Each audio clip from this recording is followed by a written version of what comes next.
Los contratos digitales, es que a veces también es otro tema en el que parece que nos hacemos más bolas de que porque ya es digital es otro planeta. No, es un contrato nada más que tiene una forma distinta de celebración.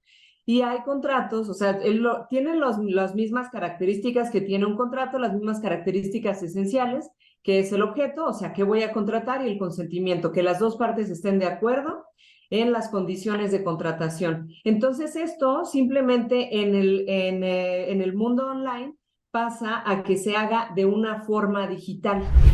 Bienvenidos a Invierte, Impulsa y Evoluciona, un podcast de WordTech Capital en el que hablaremos de lo más relevante del capital privado en México. De nuestros inversionistas. Se trata de los contratos digitales, que hoy vamos a hablar de cómo se elaboran, por qué surgen, cuáles son los aspectos legales que hay que tomar en cuenta, que hay que saber sobre estos documentos electrónicos antes de firmar. Para charlar sobre este tema tenemos una invitada que es especialista. Ella es Ana Paula Romualdo, directora de la práctica de tecnologías digitales en Hogan Lovells, México, abogada con 18 años de experiencia, maestra en innovación, tecnología y ley por la Universidad de Edimburgo en Reino Unido, donde se especializó en regulación de inteligencia artificial y robótica. Hola Evelyn, muchas gracias por la invitación. Estoy muy contenta aquí para resolver cualquiera de las dudas que ha tenido recurrentemente la audiencia.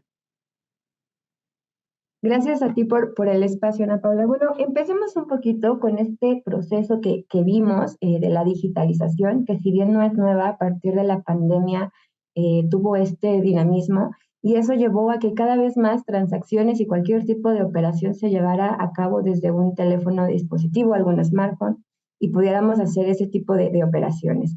Acá me gustaría que me cuentes, en esta presencia digital, ¿a qué se le puede llamar tener una identidad digital? Tener una identidad digital, bueno, aquí hay dos conceptos y a veces se confunde un poco. Una cosa es tener una identidad, que es lo que a ti te identifica como persona, que es tu identidad en el mundo físico o tu identidad en el mundo digital. La identidad es diferente a la identificación o la autenticación, que eso es más bien en ocasiones a lo que nos referimos en el mundo digital, cómo se autentica que realmente eres tú, porque tú sigues siendo la persona que eres en los dos mundos, ¿no? Lo virtual es real y eres esa persona.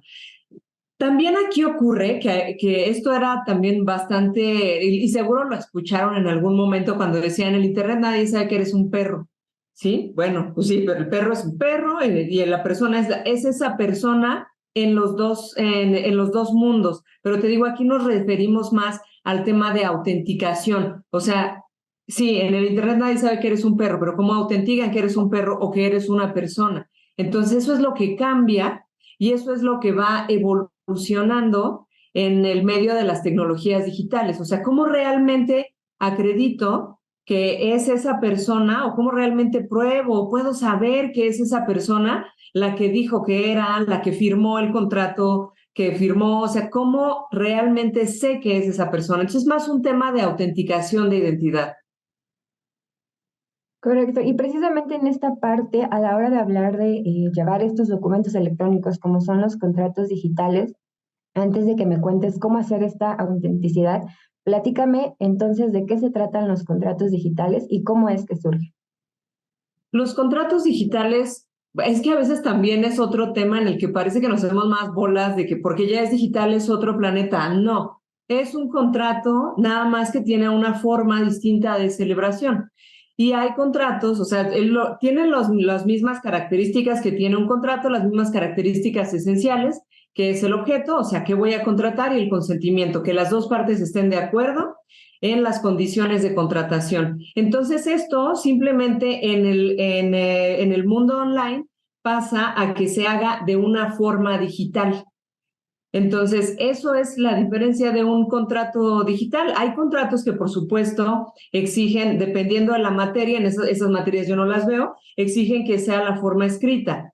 Pero los contratos digitales también, por ejemplo, en materia mercantil se aceptan para un montón pues, prácticamente para todos los actos mercantiles. Sin entrar en ese tipo de cosas tan técnicas, simplemente es que tú, así como realizas un contrato, en el mundo físico, nada más la diferencia es que lo vas a realizar en el mundo online. hay muchos tipos de contratos, hay contratos verbales, hay contratos escritos, o sea, de este nada más cambia la forma y la forma es digital. Cuando ustedes compran cualquier cosa en una tienda, van a un Oxxo y se compran lo que quieran, ahí están celebrando un contrato de compraventa, pero es un contrato, eso es un contrato verbal. Entonces, parece que no estamos tan cerca de los contratos, pero sí, todo el tiempo estamos en contacto con los contratos. Entonces, por ejemplo, les di un ejemplo súper primitivo, pero cuando están, por ejemplo, aceptando términos y condiciones de las muchas apps que utilizan en sus teléfonos o demás, ahí están aceptando un contrato de adhesión. Esos son los términos y condiciones. Entonces, contratos, todo el tiempo estamos en contacto con los contratos con el acuerdo de voluntades entre A y B que quieren realizar algo o realizan algo, se ponen de acuerdo para algo. Entonces, yo invito a la audiencia que no les parezca algo tan ajeno o tan alienígena, tan fuera del mundo o tan raro un contrato digital, porque contratos, les digo, les repito, los hacemos todo el tiempo. En esto lo que cambia es la forma, nada más. Claro, y bueno, mencionaste algo bien importante, hay una inmensidad de tipos, ¿no? Nos pusiste aquí un par de ejemplos de cómo podría estar compuesto un contrato digital y también hacer el énfasis de que no es nada ajeno a un no tradicional, pero sí me gustaría que me pudieras contar así como algunos elementos clave que hacen a un contrato digital, además de que sea electrónico y tenga esta posibilidad de poderlo traer en algún dispositivo, ¿qué otros elementos debe de tener este contrato digital? En un contrato digital, o sea, depende del tipo de contrato, o sea, porque no es que el contrato digital sea un tipo de contrato, no. Es la forma en la que se celebra ese contrato que puede ser de muchas otras cosas. Entonces, dependerá del tipo de contrato, lo que necesite, pero generalmente es la forma lo que lo hace el contrato digital. Justo está celebrarse por medios electrónicos y hay contratos que cuando requieren aceptación, tienen una firma o tienen tu aceptación grabada por medio de un clic o se guarda de alguna forma. Entonces, el consentimiento que tú das para aceptar ese contrato también se conserva de forma electrónica. Correcto. Y hago hincapié en esto, tal vez escuche reiterativo, pero sí hay muchas dudas respecto a qué diferencia puede haber con uno tradicional. Ya nos comentaste que no es nada diferente, solamente es el formato. Sin embargo, si pudieran ayudarnos con estas diferencias, ¿no? que pudieran haber, para que les quede más claro a nuestra audiencia y sobre todo esa duda que todavía les brinca entre por qué un contrato digital y cómo lo firmo, cómo sé que sí es legal, a diferencia del tradicional, que también tiene mucho que ver que veníamos acostumbrados precisamente a manejar papel y esta migración hacia lo digital aún todavía nos cuesta trabajo a ciertos sectores de la población, ¿no? Claro, al tener un contrato en formato físico, lo tenías en papel y tenías un juego y dependiendo del tipo de contrato, tenían 2 o 3 y tú tenías un original sellado o con las firmas autógrafas, las famosas firmas autógrafas. Entonces, muchas veces nuestra pasión por el papel impreso nos daba la certeza de que únicamente si estaba firmado con firma autógrafa contábamos con un consentimiento que es legal en México, pero las firmas electrónicas están implementadas en México desde hace muchos años y ya son, o sea, son perfectamente legales. Entonces, tienes un contrato que es tradicional y que lo puedes sentir que ese es el que tienes y que si tú lo destruyes, ya no va, o sea, termina el contrato, digamos, y ya no se le pueden hacer alteraciones porque es un papel, porque lo tienes testado. Y eso también es otra de las diferencias que inquieta mucho a las personas, que tienes algo que se puede reproducir por medios digitales. Pero cuando tú firmas un contrato, si ya estamos hablando de un contrato entre dos personas que se va a firmar, digamos, con firma electrónica, cuando tú utilizas, y dependiendo del tipo, que creo que esto es más bien un tema de firma electrónica, cuando tú firmas un contrato haciendo uso de una plataforma de firma electrónica, puedes utilizar de las muchas que hay varias opciones que tienen un registro de auditoría. Entonces, cuando tienes un registro de auditoría, tú tienes ahí un rastro, digamos, de cuando tú mandas el contrato, alguien lo recibe, alguien lo abre, alguien lo firma, alguien te lo envía de vuelta. De todo eso de lo que en un medio, en un contrato tradicional, solo tenías la firma y la fecha. Aquí tienes absolutamente todo. Envío, recepción, firma, dirección IP, hora, todo. Tienes sello de tiempo, sello de todo. Entonces, tienes muchos más detalles de lo que puedes tener en un contrato tradicional, pero muchas de las inquietudes que salieron, sobre todo al principio de la pandemia, estaban muy enfocadas en el tema de la inseguridad jurídica respecto de las firmas, que si necesitaba certificación, que si no era legal, que si era firma electrónica avanzada, que si era firma electrónica nada más. Pero esta es una de las características que lo hacen más diferente, te digo, cuando son contratos que firman las dos partes, o sea, contratos bilaterales, que eso es diferente a los contratos de adhesión, que es cuando aceptas términos y condiciones, donde pueden guardar tu clic, que es la aceptación, pero la diferencia, o sea, como se puede ver más viva esa diferencia en estos contratos, es con los bilaterales cuando las dos partes lo firman. Entonces, esa es, yo creo, una de las mayores diferencias. Pero te digo, lo único que cambia en realidad es la forma de la celebración del contrato, y contratos digitales, te digo, no es una especie. Puede haber contratos digitales para muchas otras cosas más, simplemente cambia la forma en la que se celebra este acuerdo entre las dos partes. Correcto, y creo que también mencionaste varias ventajas que tiene tener un contrato digital, ¿no? Como pues, todos estos sellos, digamos, de seguridad, de garantía que te da el contrato digital, a diferencia del tradicional, también pues que la facilidad o accesibilidad que tienes de poderlo llevar pues en todos lados, ¿no? Como bien dices, de poderse reproducir en cualquier dispositivo electrónico, creo que también eso entra un poquito dentro de las ventajas que pudieran tener. Claro. Sí, sin Sí, esa es embargo, una gran ventaja, pero te digo, esto es un tema más de firma que de contrato, ujú, porque si tú tienes un contrato digitalizado, o sea, un contrato físico, hay que diferenciar ahí entre digital y digitalizado, ¿no? O sea, tú tienes un contrato físico, se firma con firma autógrafa y ya lo tienes escaneado, eso no es un contrato digital. Entonces, contrato digital, ese es un contrato digitalizado en el que tú tienes la firma ahí escaneada, pero no es que, o sea, la tienes y pues, hijo, o sea, te puede servir eventualmente.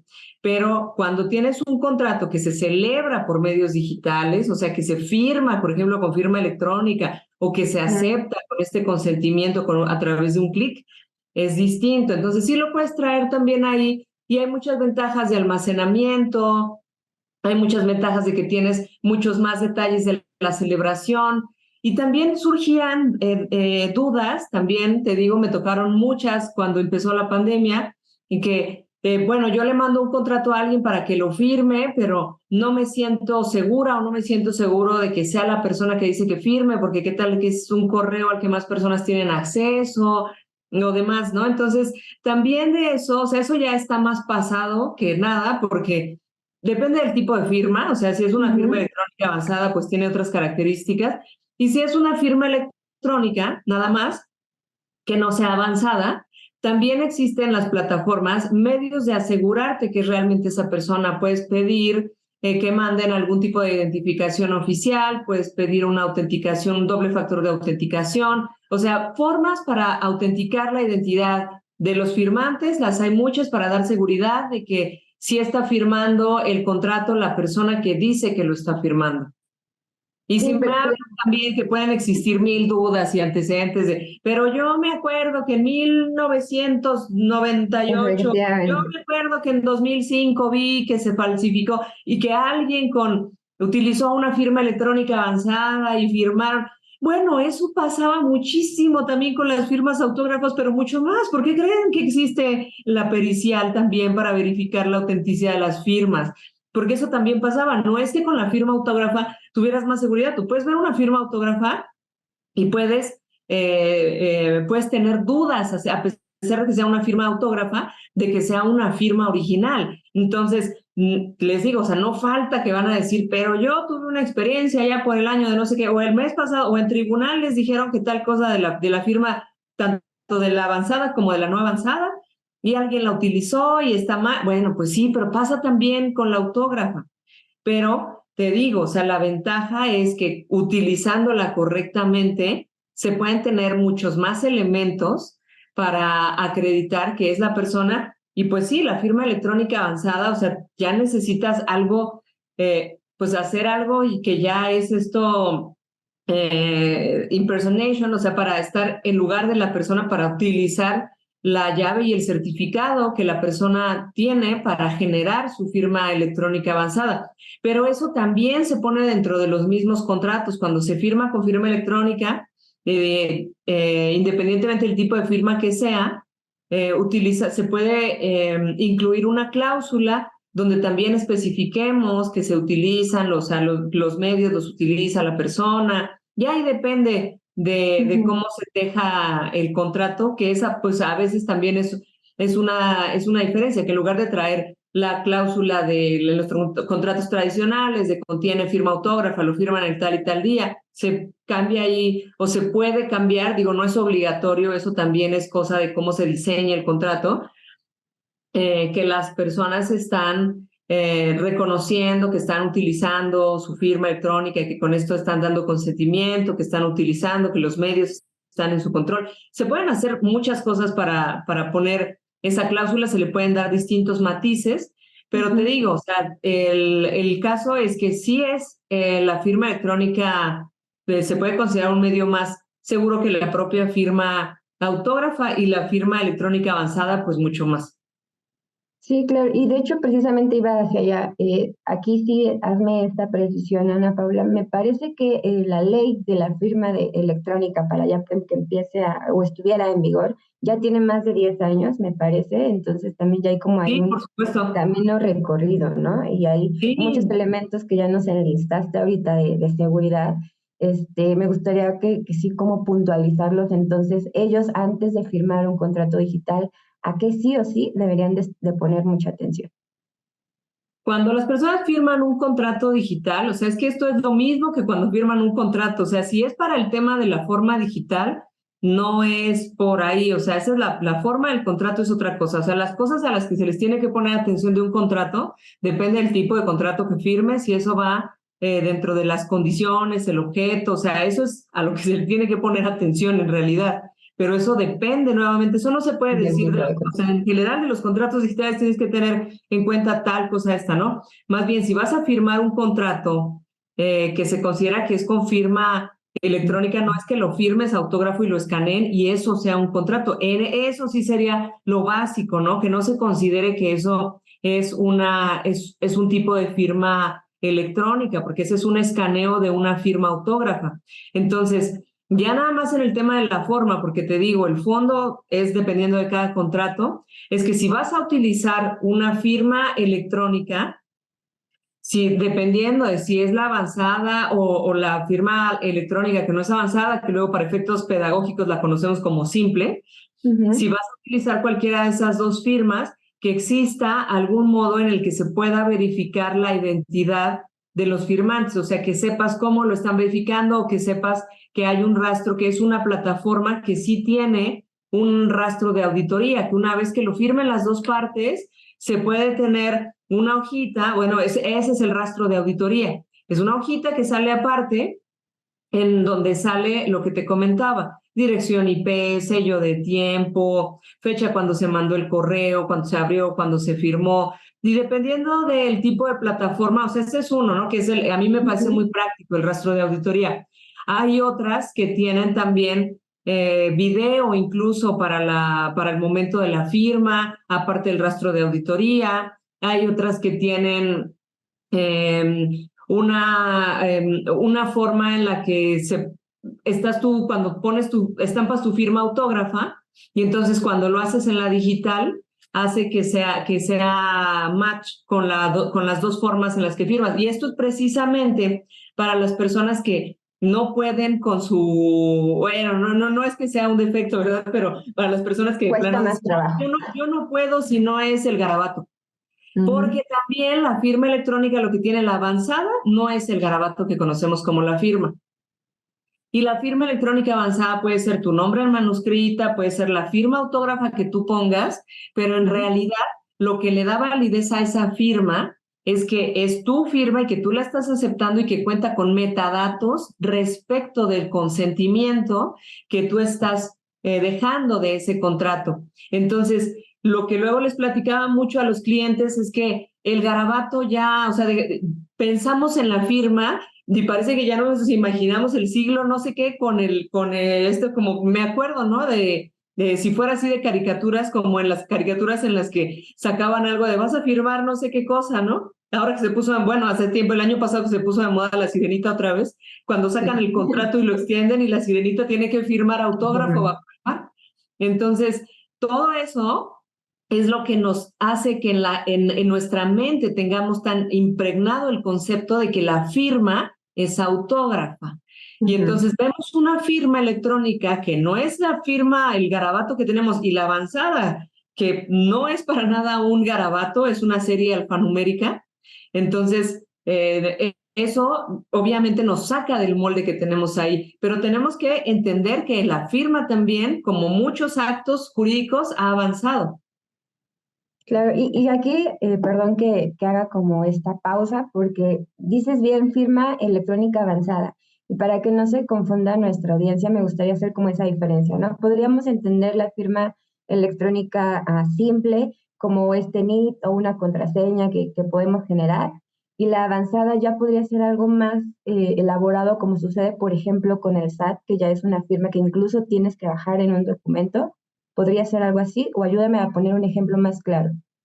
Claro que sí. La diferencia, sí, si lo ponemos en términos técnicos para que lo vean, la diferencia entre la avanzada y la simple, que se conoce como simple, es que la avanzada únicamente puede, las herramientas para que tú emitas tu firma o estampes tu firma electrónica avanzada, que te digo es una serie alfanumérica, esto únicamente se puede hacer con las herramientas que te da un proveedor de servicios de certificación, como lo es el SAT, como lo pueden ser ciertos proveedores privados en México. Hay una lista, o sea, lo que se quiera consultar, esas listas son públicas, las pueden encontrar muy fácilmente si las googlean, y la lista de proveedores de servicios de certificación también, de los proveedores públicos. Entonces, lo podemos hacer al contrario, la firma electrónica simple será la que no, o sea, que permita corroborar que fue la persona que firmó el mensaje o que acepta el mensaje de datos, que es una definición muy jurídica, en esa parte no los quiero confundir, pero que tú aceptas lo que estás contratando, lo que se está contratando, pero no a través de una firma electrónica, o sea, no a través de un proveedor de servicios de certificación. La firma electrónica avanzada aparte contiene aparte que es va a salir este carácter alfanumérico, estos caracteres, perdón, tiene también una certificación que es el sello de tiempo. Esto también se puede incluir en las firmas electrónicas simples, pero la diferencia es que las herramientas ahí no te las va a proporcionar un proveedor de servicios de certificación. Y para pronto, algo muy fácil, DocuSign, HelloSign, Adobe Sign, son firmas electrónicas simples, a menos que permitan que se utilicen las herramientas que te dan los proveedores de servicios de certificación. Ahí lo puedo hacer todavía más simple para que se entienda por si alguien se me confundió. Existen plataformas, incluso tú tienes la llave y el certificado, esas son las herramientas. No es que tú tengas o sea, tú emites la firma electrónica avanzada a través de la llave y el certificado y tu clave.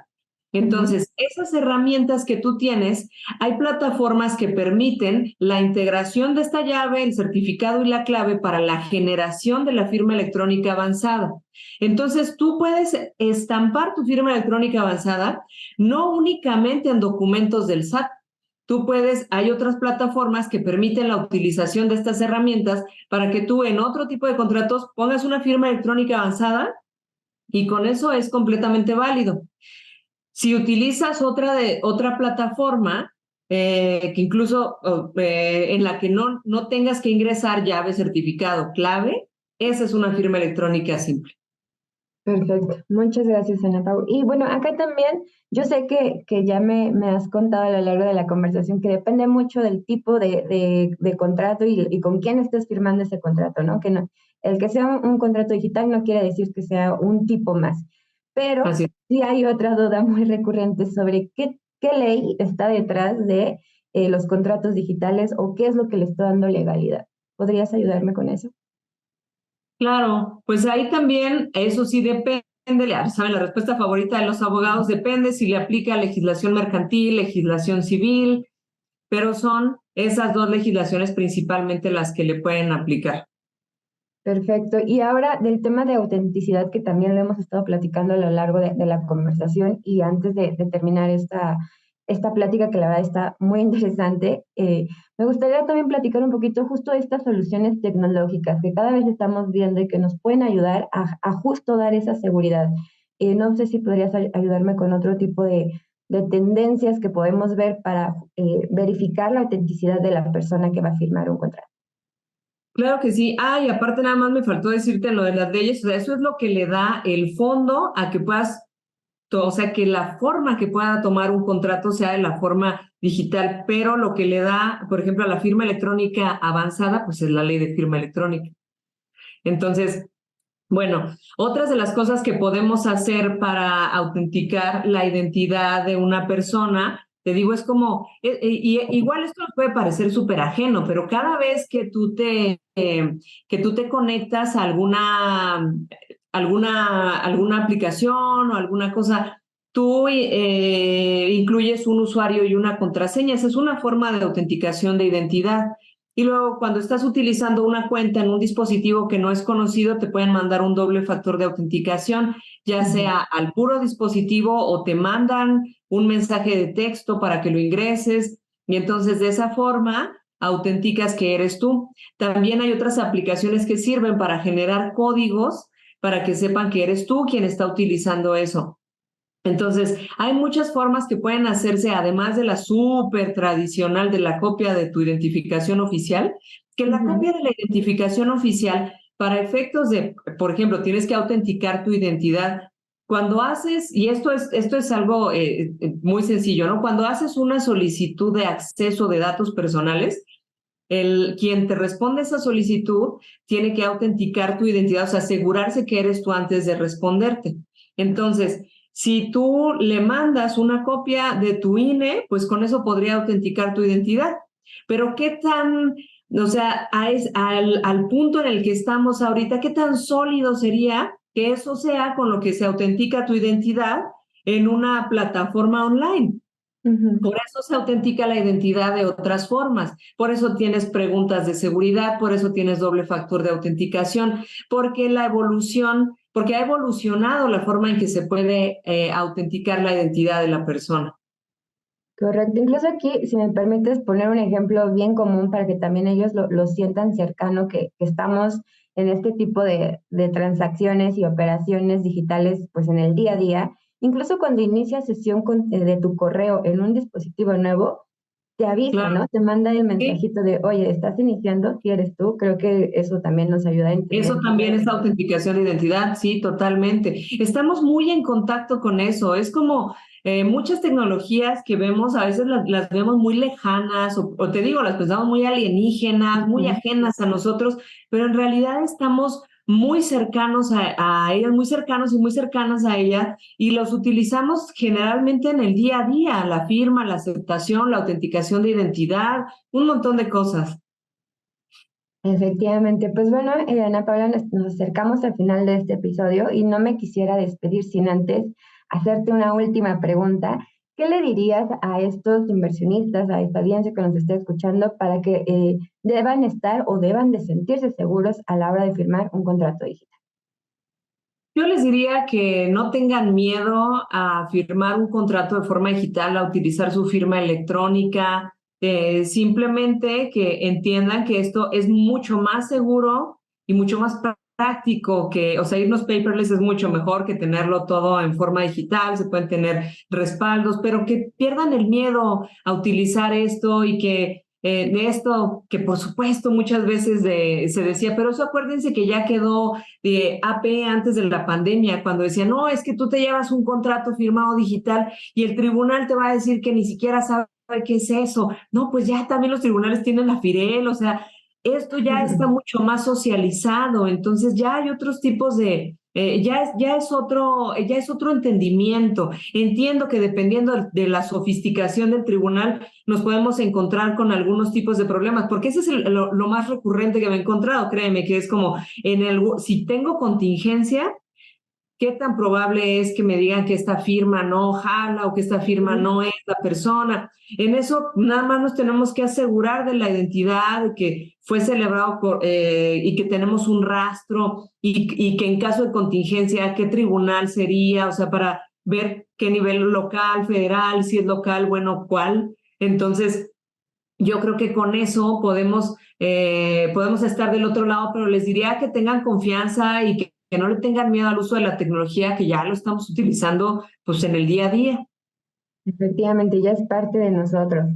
Exacto. Bueno, pues muchísimas gracias, Ana Paula, por estar con nosotros, por compartir tu experiencia y ayudarnos a aclarar estas dudas que justo como bien dices es un poquito de miedo hacia lo digital. Realmente es un gusto platicar contigo y haber compartido este espacio. Muchas gracias, Evelyn, y muchas gracias por la invitación también a Vortev, y estaré muy contenta de resolver cualquier duda que pueda tener la audiencia respecto de la utilización de la firma electrónica o de algún contrato digital. Perfecto, muchísimas gracias y muchas gracias a todos por escucharnos. No se pierdan un nuevo episodio cada 15 días. No olviden darle clic a la campanita y seguir nuestros contenidos en las redes sociales, en nuestro sitio Worter Capital, y nos escuchamos pronto. No olvides suscribirte a nuestro newsletter para recibir información para invertir y evolucionar la economía de México.